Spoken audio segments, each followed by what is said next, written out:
अस्सलाम वालेकुम and welcome back to my channel. ये वेडनेसडे का दिन है और तकरीबन सुबह 6:30 बजे का टाइम है। मैं 6 बजे किचन में आ गई थी क्योंकि 6 बजे ना गैस आ जाती है। तो आज मेरे हस्बैंड ने कहा कि मुझे लंच नहीं लेके जाना, तुम ऐसा करो मेरे लिए चाय बना दो और साथ में ना 2 अंडे बॉईल करके दे दो।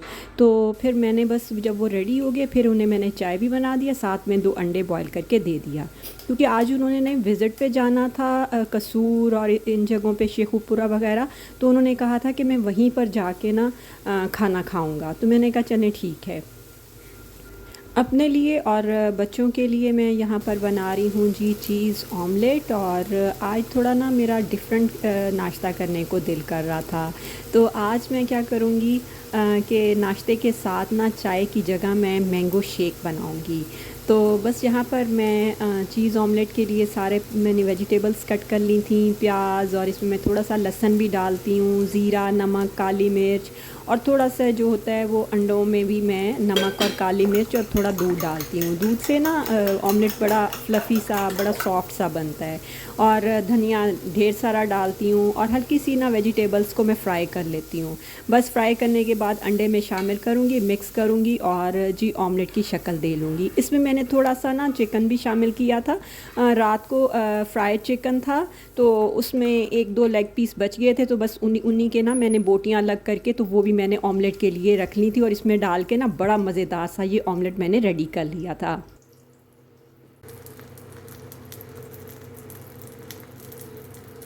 आज नाश्ता करने के बाद ना मुझे किचन को अच्छे से साफ़ करना था क्योंकि ईद को भी थोड़े से दिन रह गए हैं। तो मैंने कहा अब ज़रा घर की ना डीप क्लीनिंग शुरू की जाए और ये काम मैंने ना किचन से स्टार्ट किया था। तो बस नाश्ता करने के बाद फिर मैं एक डीआईवाई भी बनाऊंगी और फिर उससे ना मैं सारा किचन अच्छे से क्लीन करूँगी। वैसे तो आप सब भी यही करते होंगे, दिन में 2 दफ़ा तो किचन लाजमी साफ़ होता है, सुबह भी नाश्ते के बाद और फिर जी रात को खाने के बाद। लेकिन फिर भी जो है ना किचन की एक दफ़ा जो है ना अच्छे से डीप क्लीनिंग हो जाए ना तो किचन बड़ा साफ़ रहता है। यहाँ पर देखें हमारा मज़ेदार सा नाश्ता रेडी हो गया है और साथ में मैं मैंगो शेक लूँगी। और ये इतना मज़े का लगता है ना कि नमकीन ऑमलेट होता है और साथ में मीठा मिल्क शेक। मुझे तो ये बहुत ही अच्छा मज़ेदार नाश्ता लगता है। और मैं जब कभी ऐसा मीठा और नमकीन खाने को दिल करता है ना तो मैं अपना नाश्ता ऐसा ही बनाती हूँ। और ये फ़र्स्ट टाइम ही मैंगो मेरे हस्बैंड लेके आए थे। अभी जो है ना मैंगो कोई इतना ज़्यादा मीठा नहीं था लेकिन मैंने इसमें चीनी शामिल कर दी थी और ये मज़ेदार सा जो है ना हमारा मिल्क शेक रेडी हो गया था। तो यहाँ पर देखें मज़ेदार सा मेरा नाश्ता रेडी हो गया। अब पहले मैं आराम से बैठ के नाश्ता करूँगी और फिर जी बाकी घर के काम स्टार्ट कर दूँ। बच्चे तो ऑमलेट के साथ मिल्क शेक नहीं लेते क्योंकि उन्हें इस तरह खाना अच्छा नहीं लगता, लेकिन मुझे बहुत अच्छा लगता है तो इसलिए मैं तो ज़रूर जो है ना लेती हूँ।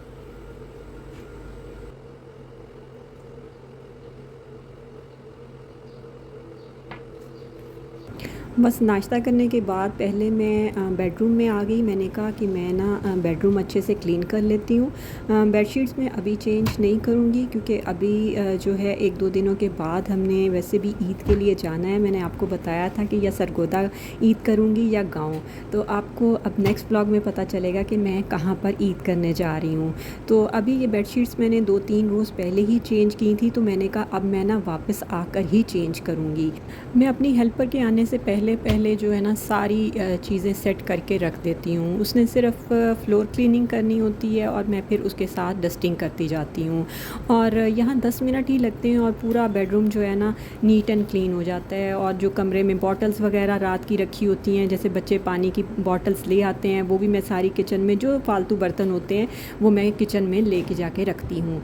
और इस तरह करके ना मेरा ये बेडरूम बड़ा अच्छे से साफ़ हो जाता है। और बेडशीट ठीक की हो फिर तो पूरा बेडरूम ऐसे मैं कहती हूँ नीट एंड क्लीन लगता है ना कि देख के दिल खुश हो जाता है। अब ज़रा ना गर्मी भी ज़्यादा हो गई है, इसलिए दिन में हम कूलर चलाते हैं, रूम कूलर, और फिर जी रात को जो है ना एसी चलता है क्योंकि रात में जो है ना वो फिर कूलर की हवा इतनी अच्छी नहीं आती। लेकिन दिन में जो है अभी गुजारा हो रहा है क्योंकि हवा भी चल जाती है, तो इस वजह से थोड़ा ना दिन में मौसम ठीक लगता है।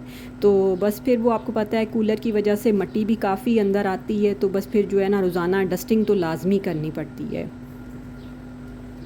मैंने लास्ट टाइम अपने वीडियो में ना टीवी लाउंज की क्लीनिंग करते हुए वीडियो बनाई थी, तो फिर एक दो कमेंट्स मुझे आए थे कि आप बाकायदा पूरी एक वीडियो बनाएं क्लीनिंग पे ना। तो मैंने कहा चलो आज फिर जो है ना इस तरह करके थोड़ी बहुत क्लीनिंग दिखा देती हूँ। मेरी हर वीडियो में थोड़ी बहुत क्लीनिंग तो लाजमी आप लोगों को देखने को मिलती है।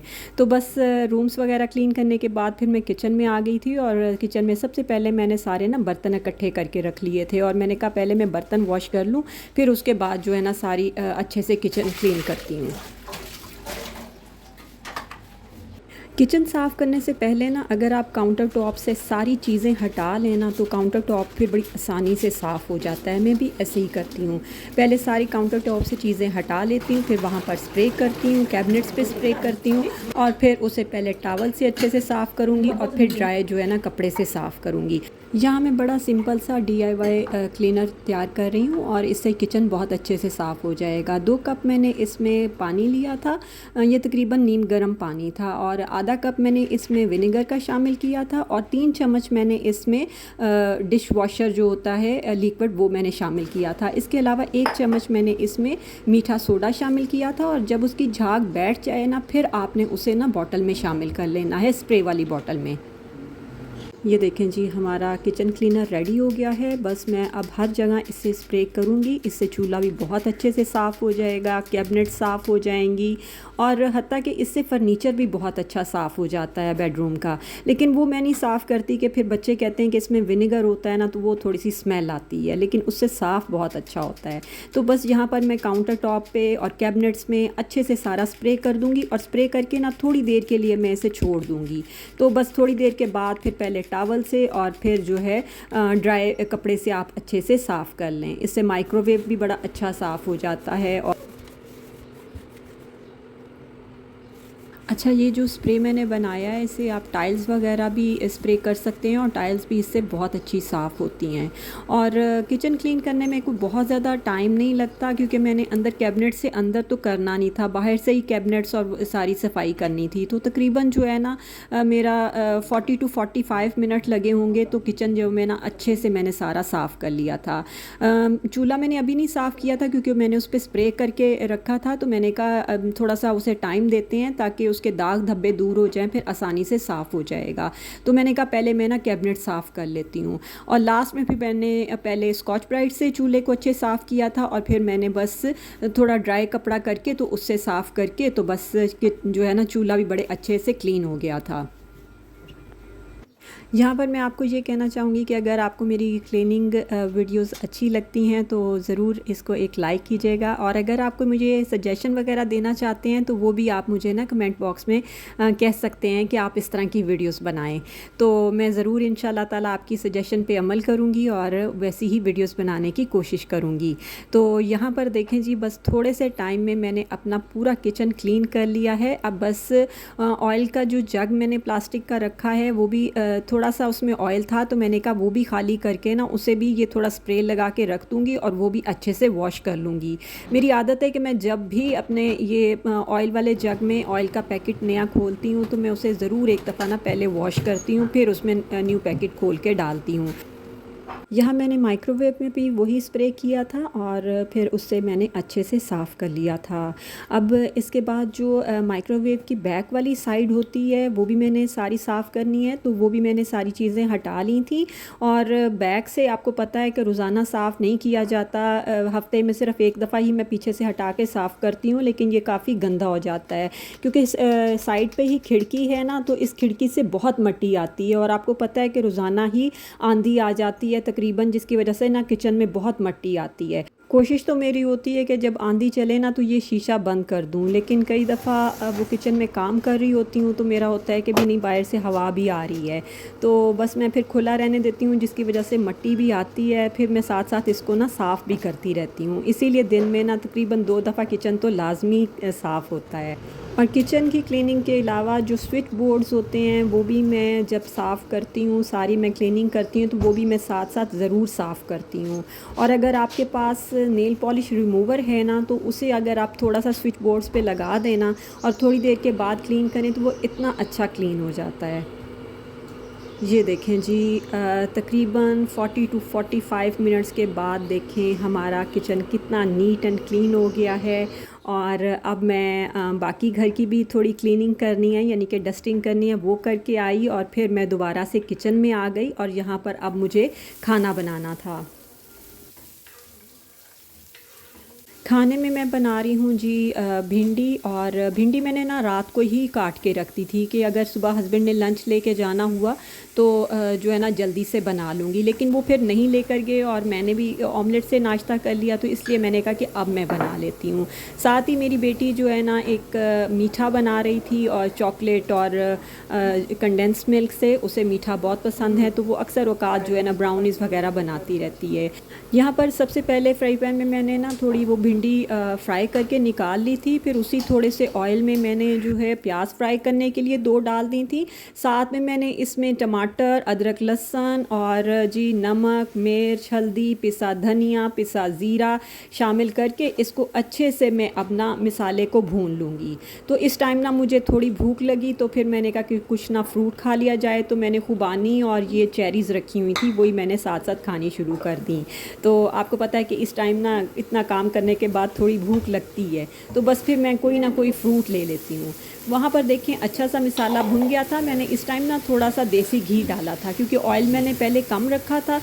मैंने कहा कि अब थोड़ा सा ना इसमें देसी घी शामिल कर देती हूँ। बस मिसाला जब अच्छे से भुन गया तो फिर मैंने जो फ्राई भिंडी थी वो शामिल कर दी। ऊपर हरी मिर्चें 2 काट के शामिल कर दूँगी, थोड़ा सा धनिया डाल दूँगी और मिक्स करके इसे तकरीबन 5 से 10 मिनट के लिए ना दम पे रख दूँगी और बस मज़ेदार से हमारी भिंडी रेडी हो जाएगी। इधर भिंडी के साथ ना दही भल्लियाँ बहुत ही मज़े की लगती हैं। मैंने उसकी भी सारी तैयारी करके रख ली थी, सारी चीज़ें मैंने रेडी कर ली थी और अब मैं वो बनाने लगी थी। जैसे दाल के साथ हमें कबाब अच्छे लगते हैं, इसी तरह सब्ज़ी के साथ कोई इस तरह की चीज़ हो ना, तो वो फिर खाने का मज़ा दुबाला हो जाता है। तो यहाँ पर दही भल्ले मैंने बना लिए थे और मैं अपनी बेटी को चेक करा रही थी कि मैंने कहा देखो कैसे बने हैं, तो उसे वाकई ना बड़े मज़े के लगे। कोई चीज़ डालने की ज़रूरत है?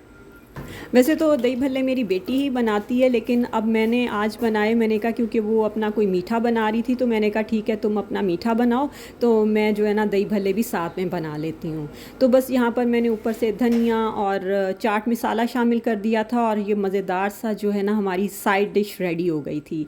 तो बस इसके बाद जी फिर मुझे फुलके ही बनाने थे, तो भिंडी भी रेडी हो गई, तो मैंने भिंडी में फिर जो है ना ऊपर से धनिया डाल दिया और ये भी रेडी हो के मैंने इसको भी साइड पे रख दिया। ये जब रेडी हो गई तो मैंने सोचा कि फुलके भी बना के तैयार करके रख लूँगी, क्योंकि अब तकरीबन 1:30 बजे का टाइम हो गया था, तो 2 बजे वैसे ही गैस चली जानी थी। तो मैंने कहा फुलके बना के रख दूँगी, उसके बाद नमाज़ पढ़ूँगी तो फिर आके ना खाना खाऊँगी। यहाँ पर देखें जी हमारा बहुत मज़ेदार सा मीठा भी रेडी हो गया है। ये ब्राउनीज़ बनी हैं और अब ये थोड़ी ठंडी होंगी और फिर जो है ना ये कटिंग करेगी। तो यहाँ पर मैंने फुलके भी बनाने शुरू कर दिए थे। मैंने कहा बना लूँ एक दफ़ा, ऐसे ना हो कि फिर बाद में जो है ना देर हो जाए और फिर गैस चली जाए, क्योंकि हमारा यहाँ पर ना गैस का टाइम होता है जी 12 से 2 बजे तक, फिर शाम को ना 6 से 9 बजे। तो इसलिए जो है ना ये सारा गैस के हिसाब से ही काम करना पड़ता है। लगता तो थोड़ा मुश्किल है, लेकिन जो है ना फिर मैनेज तो करना होता है आपको।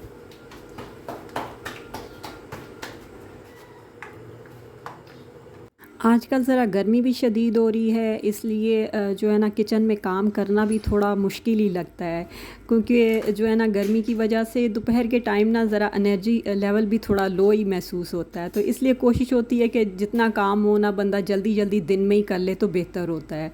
तो बस मैं भी ऐसे ही, मेरा भी होता है कि भी जो है ना जितना काम दिन में हो जाए जल्दी जल्दी ठीक है, क्योंकि दोपहर में गर्मी बहुत शदीद हो जाती है और फिर किचन में ना खड़ा होना मुश्किल हो जाता है। तो बस यहाँ पर मैंने अपना खाना रेडी कर लिया था और मैं पहले नमाज़ पढ़ के आई थी, फिर मैंने जो है ना अपना खाना खाती हूँ, क्योंकि फिर इस तरह ना दिल को बड़ा सुकून होता है कि जो है ना मैंने नमाज़ पढ़ ली है। तो बस यहाँ पर मैं मज़े से खाना खाऊँगी और फिर ना थोड़ा रेस्ट करूँगी, क्योंकि लंच करने के बाद ना थोड़ी देर आराम लाजमी करना होता है और मैं तकरीबन ना आधा घंटा ज़रूर रेस्ट करती हूँ, क्योंकि हमारा आराम करना भी इतना ही ज़रूरी है जितना घर का काम ज़रूरी है, क्योंकि अगर हम आराम नहीं करेंगे तो घर के काम को अच्छे तरीके से नहीं कर सकेंगे। उम्मीद करती हूँ आज की वीडियो अच्छी लगी होगी। इजाज़त दें, अल्लाह हाफ़िज़।